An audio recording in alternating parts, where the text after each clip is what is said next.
Godspeed to the city streets. We began to feel the fire. We rise like tall buildings as the chemicals they take us higher. The night's young and it's just begun as she puts her hand in mine. We wanna chase the night, wanna dance to the light. Hello বন্ধুরা, good morning. আমি lima. কেমন আছো তোমরা সবাই? আশা করছি তোমরা সবাই খুব ভালো আছো আর সুস্থ আছো। আমরাও ভালো আছি, সুস্থ আছি। নতুন একটা সকালে নতুন একটা ব্লগে তোমাদের সকলকে স্বাগত জানাই। আজ হচ্ছে বৃহস্পতিবার। সকাল এখন প্রায় 5:30টার কাছাকাছি। ঘুম থেকে উঠেছি এই হাতে গোনা কয়েক মিনিটই হলো। ঘুম থেকে উঠে আগে বিছানাটা গুছিয়ে নিচ্ছি। কারণ কি বলো তো, তোমাদের দাদা ভাই আজ অনেক সকাল সকাল উঠে পড়েছে, আর তার তো স্নান সেরে প্রায় সে রেডি কাজে বেরোনোর জন্য। এই জন্য বাসি বিছানাটাই আগে গুছিয়ে নিই। চলো গুছিয়ে তারপর বাকি কাজকর্মগুলোতেও একে একে হাত দেব। আর তোমাদের শুধু একটাই অনুরোধ রইল আমার ভিডিওটা সম্পূর্ণ দেখার জন্য বন্ধুরা। আশা করছি তোমাদের ভালো লাগবে। এই যে বিছানাটা গুছিয়ে নিয়ে চলো। আর আমাদের জীবনে যেমন ভালো সময় আসে তেমন কিন্তু খারাপ সময়ও আসে। তাই বলে কি আমরা ভালো সময়টাকে ভুলে যাই না খারাপ সময়টাকে ভুলে যাই? হয়তো অনেক সময় ভালো কিছু হলে খারাপ সময়টাই আমরা ভুলে যাই, তাই না বলো? আবার অনেক সময় খারাপ সময়টার কারণে ভালো সময়টা যেন আমরা ভুলে যেতে বসি। আর আমাদের জীবনে ভালো মন্দ নিয়েই তো আমাদের জীবন। যা কিছু ভালো বা মন্দ সবটা মিলিয়ে মিশিয়ে আমাদেরকে চলতে হয়। আর এরই জীবন হচ্ছে, এরই নাম হচ্ছে জীবন। ভালো আর মন্দ মিশিয়ে যেটা আমাদেরকে চলতে হয় সেটাই হচ্ছে জীবন। আর সকাল থেকে তো সংসারের কাজকর্ম অলরেডি শুরু করেই দিয়েছি। আর আমার কথাবার্তার মধ্যে একটু অন্যরকম হয়তো হতে পারে, তোমরা কিছু মাইন্ড করো না বন্ধুরা, একটু মানিয়ে দেখে নিও। আর এই বোনটার পাশে থেকো। আর এই যে তোমাদের সাথে কথা বলতে বলতে আমার তো বিছানাটা গোছানো হয়ে গেছে। আর তোমাদের দাদা ভাই কন্টিনিউ তো আমাকে বিরক্ত করতেই আছে ভিডিওর মধ্যে, সেটা আমি এডিট করতে গিয়ে বুঝতে পারলাম। আমার তো ভিডিও বানানোর সময় অতটা খেয়াল থাকে না। তোমাদের দাদা ভাই ওই যে রেডি হচ্ছে, বারবার আগলা গায়ে চলে আসছে ক্যামেরাতে, এই জন্য বারবার আমাকে একটু এডিট করে সেটা ঠিক করতে হচ্ছে। আর জানো তো বন্ধুরা, তোমাদের দাদাভাই এমনটাই করে। এমন এমন সময় আমার ভিডিওতে ও উঠে পড়ে যে সময়গুলো ওকে ভিডিওতে দেখানো যায় না। কখনো আগলা গায়ে চলে আসে, কখনো দেখা যাচ্ছে শার্ট পরতে পরতে চলে আসে, এই তো ব্যাপার। কিন্তু সব কিছু তো আমাকে মানিয়ে নিতেই হবে। ওর ব্যস্ততায় দিন কাটায়, ওর সময়টা একটু ওলট পালট হয়ে যায় কাজের জন্য। তাড়াহুড়ো করো, বোঝোই তো কাজের মানুষ। এই জন্য ওর মতো কাজগুলো করতে থাকে, আমি আমার মতো কাজগুলো করতে থাকি। আর এই যে তোমাদের দাদাভাই ওপাশেই বসে আছে, আমি জামা কাপড়গুলো গুছাচ্ছিলাম আর আমার সাথে কথা বলছিল, আর জলমুড়িটা ভিজিয়ে রাখা ছিল সেটাই খাচ্ছিল। আর একটা কথা খুবই কমন, যেটা হচ্ছে আমরা কিন্তু দুজনে যখন বাড়িতে থাকি তখন প্রচুর পরিমাণ বকবক করি। আমাদের দুজনের কথা যেন শেষই হতে চায় না। যেমন বিয়ের আগে ঘন্টার পর ঘন্টা ফোনে কথা বলতাম, আর এখন সামনাসামনি যে একটু কমেছে তা কিন্তু নয়, অথচ কথাগুলো যেন আরও বেড়েছে।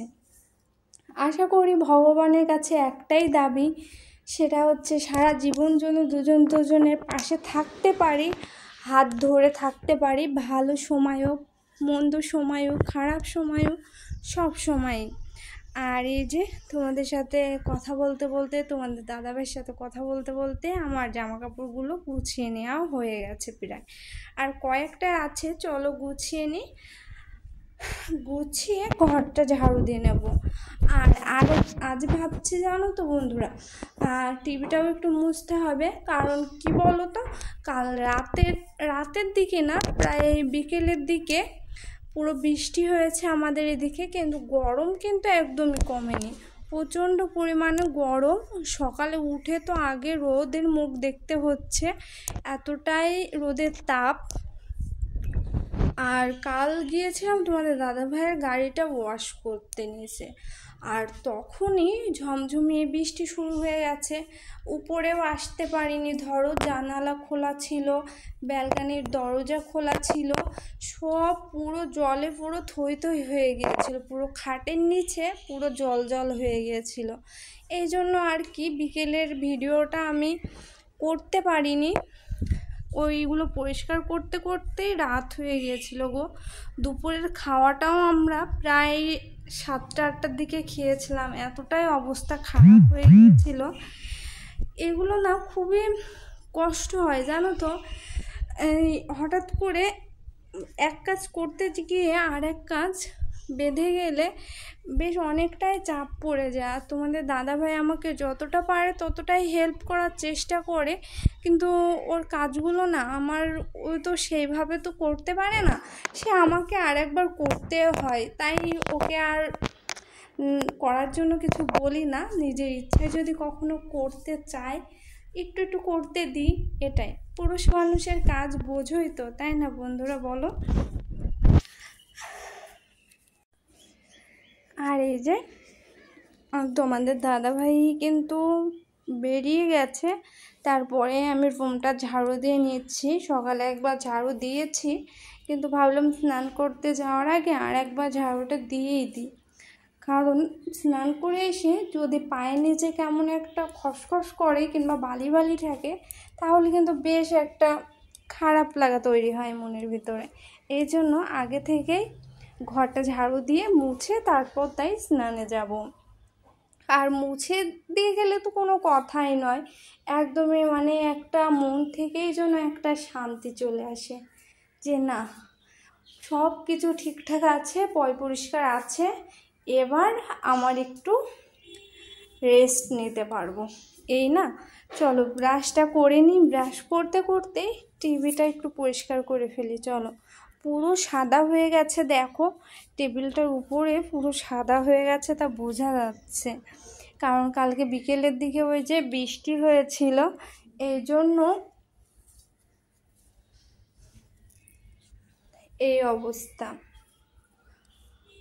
আর এই যে টিভিটা মুছে ভাবছি ওয়ারড্রপের উপরটাও একটু ক্লিন করব, কারণ ওয়ারড্রপের উপরে আমার বরের জিনিসপত্রের তো অভাব নেই।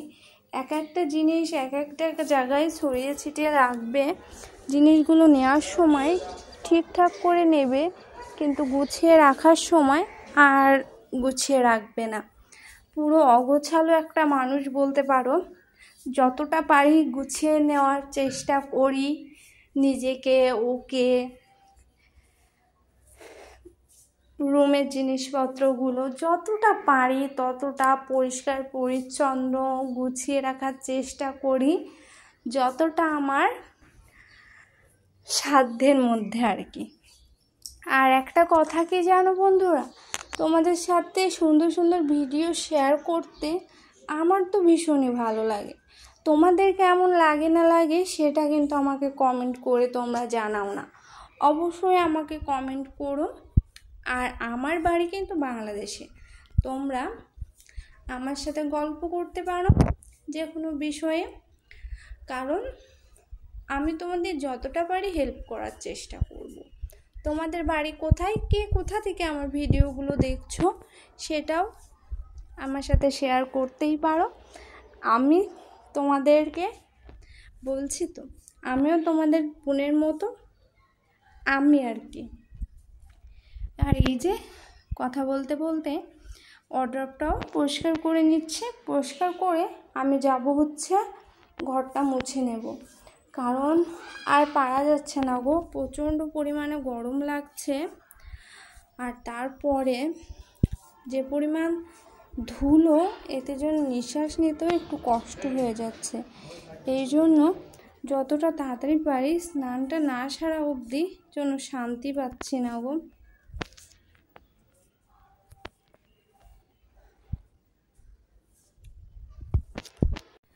আর একটা কথা কি জানো বন্ধুরা, নিজের সংসার তো কেউ নেই, দুজনেরই থাকতে হয়, যা আছে দুজনেরই। এই জন্য নিজের সংসারটা সামলাতে সামলাতে একটা সময় যেন মনে হয় এই কাজগুলো করে করে, আর যখন অসুস্থ হয়ে পড়ি তখন আর করতে পারি না, তখন যেন কাজগুলো আরও বেশি করে টানে, যেন কাজগুলো না করতে পারলে যেন ভালো লাগে না, মনে হয় একটা নেশার মতো হয়ে গেছে সংসারটা। কেমন সংসারটা ছেড়েও কোথাও যেতে পারবো না, আবার কাজগুলোও ছাড়তে পারবো না। কোথায় যাব বলো তাহলে, বলো নেশার মতো হলো কি না? নেশার জিনিসই তো মানুষ ছাড়তে পারে না, তাই না বলো বন্ধুরা? আর এই যে ঘরটাও মুছে নিচ্ছি। আর জানো তো, আমার জীবনটা একটু অদ্ভুত। আমি খুবই সাধারণ ফ্যামিলিতে থাকা একটা মেয়ে, বাবার অজস্র টাকা পয়সা আছে এমনটা নয়, খুবই মধ্যবিত্ত। নিজের পায়ে দাঁড়ানোর চেষ্টা করছি, স্বামীর সাপোর্ট আছে, তোমাদের দাদাভাইয়ের সাপোর্ট আছে, এটাই হচ্ছে আমার কাছে অনেক কিছু। যেন আমার জীবনে ওই মানুষটা আছে বলেই যেন আমার বেঁচে থাকার একমাত্র কারণই যেন। কারণ কি জানো তো বন্ধুরা, আমি খুব অল্পতে খুশি তো, দুজনেই অনেকটা স্ট্রাগল করে এই পর্যন্ত এসেছি, জীবনে আরও করতে হবে জানি, কিন্তু তোমাদের সাপোর্টটা আমাকে একটু দিও, যাতে আমরা আরও এগোতে পারি, যেন এক পা এগিয়ে যেন দু পা পিছিয়ে যেতে না হয়। এক পা এগিয়ে দু পা পিছিয়ে গেলেও যেন আরও 10 পা এগোতে পারি। এইটুখানি সাপোর্ট করো তোমরা, এটাই তোমাদেরকে বলবো। চলো, সংসারের কাজকর্ম যাবতীয় যা ছিল মোটামুটি কমপ্লিট বলতে পারো। আর স্নান করে পুজো দিয়ে কিছু খেয়ে চলে আসলাম রান্নাবান্নায়। ঘড়িতে এখন প্রায় 12:30 মতো বাজে। রান্নাবান্না শুরু করতে হবে। আর সবজিগুলো আজ নিচ থেকেই নিয়েছিলাম জানো, নিচে আজ অনেকদিন পর তরকারির ওই ভ্যানটা এসেছিলো, ভাবলাম চলো নিয়েই আসি। তোমাদের দাদাভাইকে গিয়েছিলাম দিতে সকালে, তখনই নিয়েছিলাম, তোমাদেরকে আর বলা হয়নি আর দেখানো হয়নি। আর এত বড় বড় উচ্ছে দিয়েছে, দুইটাতেই মানে 500 না 1 ওজন নিয়েছিলাম, হয়ে গিয়েছিল 250 মতো। সেটাই কেটে নিলাম সুন্দর করে, উচ্ছে ভাজা করব আলু দিয়ে, আর করব পটল নিয়েছি, পটল ভাজা করব। আর নিয়েছিলাম হচ্ছে লঙ্কাটা ছাড়িয়ে রাখতে হবে, এখনো কিছুই গোছানো হয়নি, নিজে রান্না করতে করতে গুছিয়ে নেব।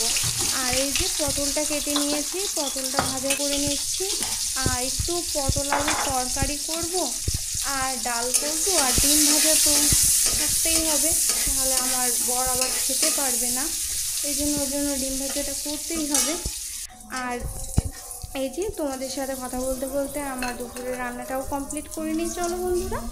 আর এই যে আমার পটলটাও ভাজা হয়ে গেছে, তেলটা একটু বেশি হয়ে গেছে মনে হচ্ছে, খারাপ কোনো ব্যাপার না, একটু ভাজা তো হয়তো লেগে যাবে, কিন্তু তারপরেও জানো আমি না ওষুধ তো করবো না রান্না করতে, এই জন্য তেলটা না একটু নামিয়ে রেখেছিলাম, কিন্তু পরে আবার সেই তেলটাই আমাকে দিয়ে দিতে হয়েছে।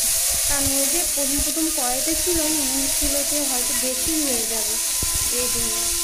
আর উচ্ছেটাও ভাজা করে নিচ্ছি, উচ্ছেটা ভাজা করা হয়ে গেলে আমি আলু পটলের তরকারিটা করে নেব, তারপর ডালটা সেদ্ধ করা আছে, ডালটা সম্বার দেবো, ডালটা করা আজ আর তোমাদের সাথে শেয়ার করলাম না বন্ধুরা। আর ডিম ভাজাটাও করলাম না, করে খাওয়া দাওয়া করে নেব। তোমাদের দাদাভাই এখনও আসেনি, আসলে একসাথে খাওয়া দাওয়াটা করে নেব। আর আমরা 5 বছর 5 বছর না 6 বছর বিয়ে করেছি, সেটা যেন থেকে ভুলেই যায়। 6 বছর বিয়ে করেছি, এমন একটা দিন নেই যে দিনটা বেশি দিন না বলতে পারো, হাতে গোনা কয়েকটা দিনই হয়তো হবে যেদিন তোমাদের দাদাভাইকে ছেড়ে আমি 3 বেলার 1 বেলাও খেয়েছি বলে। আর আসলে কী বলো তো বন্ধুরা, ও না খাওয়া অবধি না খেয়ে থাকা এটা যেন আমার একটা নেশার মতো হয়ে গেছে। আমার জন্য ওই একা একা খেতে আর ইচ্ছাই করে না, এই জন্য খাওয়াও হয় না। ও আসলে ওর সাথে একসাথেই বসে খাই। আর এই যে পটলের তরকারিটাও দিয়ে দিলাম, তেমন কিছুই দেবো না, বাটা বেটে শুধু জিরে বাটাটা দেবো, দিয়েই আজকে পটলের তরকারি একদম নর্মালিভাবে করবো। আর এই যে জলটাও দিয়ে দিচ্ছি। চলো পটলের তরকারিগুলো হোক। আর আজ কী কী রান্না করেছি সেগুলোও তোমরা এক ঝলক দেখে নাও। আর আজকের ভিডিওটা এই পর্যন্তই। তোমরা সুস্থ থেকো, ভালো থেকো। তাহলে বন্ধুরা দেখা হচ্ছে আরও একটি নতুন ভিডিওতে। ততক্ষণ আমার পাশে থেকো, সাথে থেকো। আর তোমরা সবাই ভালো থেকো। টাটা বন্ধুরা।